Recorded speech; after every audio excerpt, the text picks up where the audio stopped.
এই পর্যায়ে আমরা কিছু সংখ্যা সংক্রান্ত বিন্যাসের অঙ্ক সলভ করে ফেলবো। প্রথম অঙ্কটা এরকম হতে পারে, এটা খুবই বিখ্যাত একটা অঙ্ক, যে 65230 অঙ্কগুলি দ্বারা 5 অঙ্কের কতগুলি অর্থপূর্ণ বিজোড় সংখ্যা তৈরি করা যায়।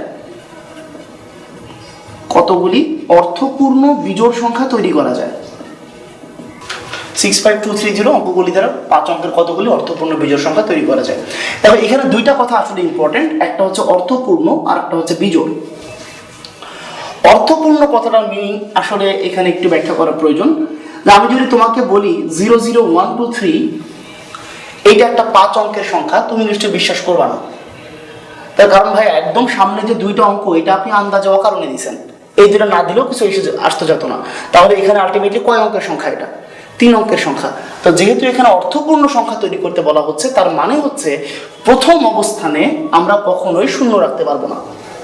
মানে একদম প্রথম যে অবস্থানটা, সেই অবস্থানটা শূন্য বাদে অন্য কোনো অঙ্ক থাকতে হবে, সেটার মিনিং হচ্ছে অর্থপূর্ণ। এটা হচ্ছে বিজোড়। বিজোড় কথাটার মানে কি, যে অঙ্কটা যদি 5 অঙ্কের হয়, সংখ্যাটা যদি 5 অঙ্কের হয়, তাহলে একদম শেষ যে অঙ্কটা, সেই অঙ্কটা হতে হবে হয় 3, না হয় কি হতে হবে 5। কারণ লাস্টে যদি বিজোড় অঙ্ক থাকে তাহলেই সংখ্যাটা বিজোড় সংখ্যা হবে, না হলে সেটা জোড় সংখ্যা হয়ে যাবে। ওকে, তাহলে আসো আমরা এটা সলিউশনের মধ্যে চলে যাই। তাহলে যেহেতু এটা একটা 5 অঙ্কের সংখ্যা, তো আমরা এখানে 5টা সেগমেন্ট করে ফেলি। 5টা সেগমেন্টের মধ্যে একদম লাস্ট যে সেগমেন্টটা, এটা নিয়ে একটু আগে কথা বলতেছিলাম, যে এখানে হয় 5 বসবে, না হয় 3 বসবে যদি বিজোড় সংখ্যা তৈরি করতে হয়। তাহলে এই স্থানটা ফিল আপ করার জন্য আমার হাতে অপশন 2টা আছে, হয় 5 না হয় 3। তাহলে এখানে অপশন সংখ্যা হচ্ছে 2টা। ধরলাম এই 2টা অপশন মানে কি, হয় 5 না হলে 3। যদি 5 বা 3 এর মধ্যে যে কোনো একটা এখানে বসে যায়, তাহলে অঙ্ক কিন্তু একটা কমে গেছে, কারণ একটা অলরেডি কি হয়ে গেছে, বসে গেছে। এখন খেয়াল করো, আমাদের কাছে টোটাল কয়টা অঙ্ক আছে? 4টা। টোটাল 4টা অঙ্ক আছে, কিন্তু এই 4টা অঙ্কের মধ্যে 0 প্রথম স্থানে বসতে পারবে না।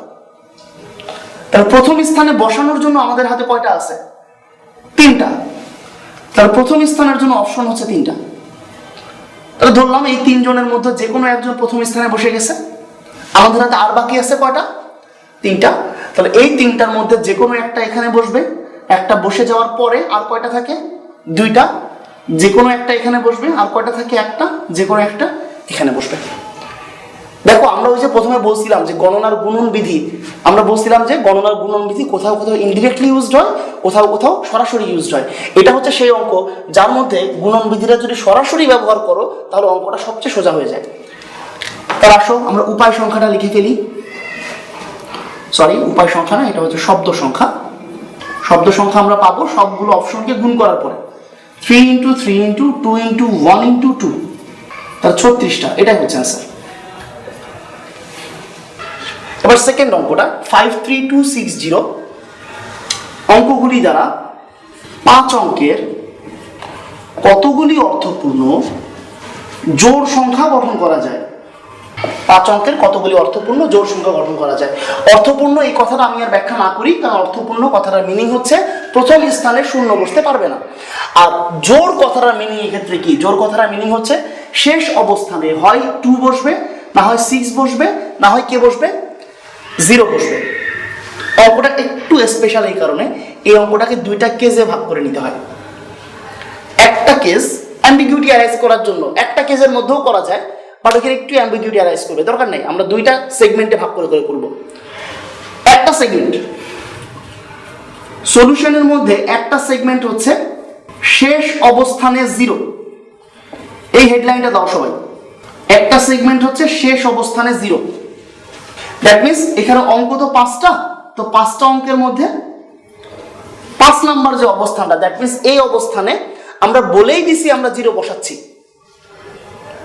যে আমরা বলে দিচ্ছি যে 5 নাম্বার অবস্থানে কে বসতেছে? এখানে 0ই বসতেছে, অন্য কেউ বসতেছে না। তাহলে এই 5 নাম্বার অবস্থানের জন্য আমার হাতে অপশন কয়টা? একটা। তাহলে 0 কিন্তু বসে গেছে, 0 এখন বসে গেছে। তাহলে আর বাকি আছে কয়টা আমাদের হাতে? 4টা। তাহলে এই 4টার মধ্য থেকে যে কোনো একটা অঙ্ক এখানে বসবে। একটা অঙ্ক চলে গেলে তিনটা অঙ্কের মধ্যে যে কোনো একটা এখানে বসবে, আর একটা চলে গেলে দুইটার মধ্যে যে কোনো একটা এখানে বসবে, আর একটা চলে গেলে একটা এখানে বসবে। তো আলটিমেটলি শেষ অবস্থানে 0 রেখে মোটমাট কয়টা সংখ্যা তৈরি হলো? 4 × 3 × 2 × 1 × 1, তার মানে 24টা সংখ্যা তৈরি হলো। এইবার চলো আমরা সেকেন্ড যে সেগমেন্টটা আছে সেখানে চলে যাই। লিখি শেষ অবস্থানে 0 নয়, কারণ সংখ্যা কিন্তু এক্ষেত্রে দুই রকমই হতে পারে। তো শেষ অবস্থানে হয় 0 বসছে, না হলে শেষ অবস্থানে 0 বসে না। তো শেষ অবস্থানে 0 কয়টার মধ্যে আমরা বের করছি, শেষ অবস্থানে 0 কয়টার মধ্যে নয় সেটা আমরা বের করব। তাহলে এই দুইটার সমষ্টি হচ্ছে মোট সংখ্যার, মানে মোট সংখ্যা, যে কটা সংখ্যা এখানে তৈরি করা পসিবল। তো শেষ অবস্থানে 0কে যদি আমরা না রাখি, এখন চিন্তা করো এই অবস্থানটাতে 0 বসবেই না, এটা আমরা বলে দিছি। তার মানে শেষ অবস্থানে অবশ্যই 2 বা 6 এর মধ্যে কাউকে বসতে হবে। তাহলে এখন শেষ অবস্থানের জন্য আমাদের হাতে অপশন কয়টা আছে? আসলে 2টা। তাহলে ওই 2টার মধ্যে তো একটা বসে যাবে শেষ অবস্থানে, তাহলে একটা কমে গেছে। এখন আমাদের হাতে বাকি আছে কয়টা? 4টা। কিন্তু এই যে 4টার মধ্যে 0, সে কি প্রথম স্থানে বসতে পারবে? প্রথম স্থানে বসতে পারবে না। তাহলে প্রথম স্থানে বসার জন্য অপশন কয়টা আছে? 3টা। তাহলে ওই 3টার মধ্যে যে কোনো একটা বসে গেল। আর বাকি আছে এখন কয়টা? 0 সহ এখনো বাকি আছে 3টা।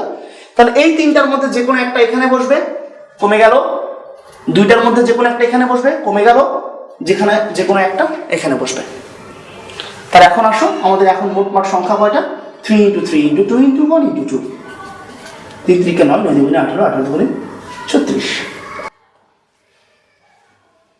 তাহলে এবার আমরা লিখি যে মোট সংখ্যা equal to 24 plus 36 equal to 60টা।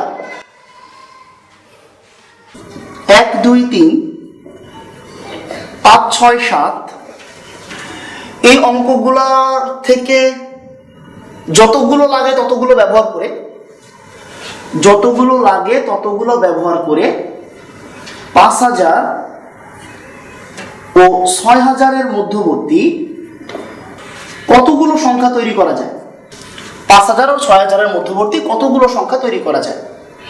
বুঝতেই পারতেছো ভাইয়া, 5000 আর 6000 এর মধ্যবর্তী যত সংখ্যা আছে প্রত্যেকটা সংখ্যা কিন্তু 4 অঙ্ক বিশিষ্ট। প্রত্যেকটা সংখ্যা হচ্ছে 4 অঙ্ক বিশিষ্ট। তাহলে এখানে আমাদেরকে অঙ্ক দেওয়া আছে 6টা, বাট ব্যবহার করতে হবে 6টা অঙ্কের মধ্য থেকে কয়টা আসলে? প্রত্যেক ক্ষেত্রে 4টা করে অঙ্ক ব্যবহার করতে হবে। তাহলে দেখি আমরা সলিউশনটা কিভাবে করতে হয়। তো যেহেতু আমাদের 4টা অঙ্ক লাগবে, তাহলে আমরা 4টা সেগমেন্ট করে ফেলি। এখন খেয়াল করো 5000 আর 6000 এর মধ্যবর্তী যত সংখ্যা আছে প্রত্যেকটা সংখ্যা কিন্তু 5 দিয়ে শুরু। খেয়াল করো, যদি হয় 5169, যদি হয় 5263, স্টার্টিং কিন্তু 5 দিয়ে, পরে কত আছে জানি না, বাট স্টার্টিং হবে অলওয়েজ 5 দিয়ে।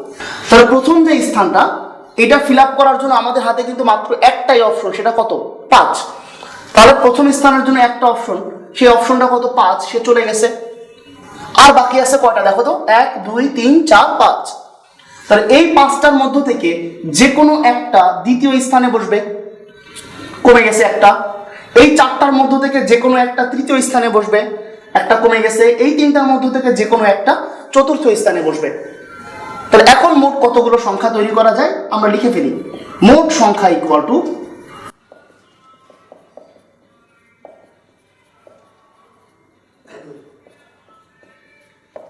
60টা।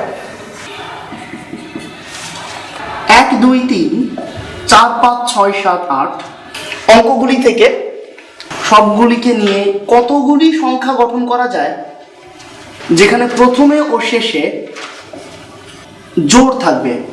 যেখানে প্রথমে ও শেষে জোড় থাকবে। খুবই সিম্পল একটা অঙ্ক, আমরা দুমদাম করে সলিউশনের মধ্যে চলে যাই। খেয়াল করে দেখো, এখানে মোটমাট অঙ্ক আছে কয়টা? 8টা। তাহলে আমরা 8টা সেগমেন্ট করে ফেলি। 1টা 2টা 3টা 4টা 5টা 6টা 7টা 8টা। এখন দেখো জোড় অঙ্ক কি কি আছে? 1টা 2টা 3টা 4টা আছে আমাদের জোড় অঙ্ক। আমরা বলছি প্রথম স্থানেও জোড় বসবে, শেষ স্থানেও জোড় বসবে। তাহলে প্রথম স্থানে এই 4টা জোড় অঙ্কের মধ্যে যে কোনো একটা বসবে, গেছে বসে, তাহলে মুছে গেল। এখন জোড় অঙ্ক আর বাকি আছে কয়টা? 3টা। তাহলে ওই 3টার মধ্য থেকে যে কোনো একটা শেষ স্থানে বসবে, তাহলে এটাও গেল। এখন আর অঙ্ক কয়টা বাকি আছে? 1 2 3 4 5 6। তো এই 6টার মধ্যে যে কোনো একটা এখানে বসবে, কমে গেল। 5টার মধ্যে যে কোনো একটা বসবে, কমে গেল। 4টার মধ্যে যে কোনো একটা বসবে, কমে গেল। 3টার মধ্যে যে কোনো একটা কমে গেল। 2টার মধ্যে যে কোনো একটা কমে গেল, আর একটা এখানে বসে যাবে। তাহলে মোট কয়টা সংখ্যা সম্ভব? মোট সংখ্যা equal two 4 into 6 into 5 into 4 into 3 into 2 into 1 into 3। এই গুণটা নিজ দায়িত্বে একটু করে নিতে হবে, এটাই অ্যান্সার।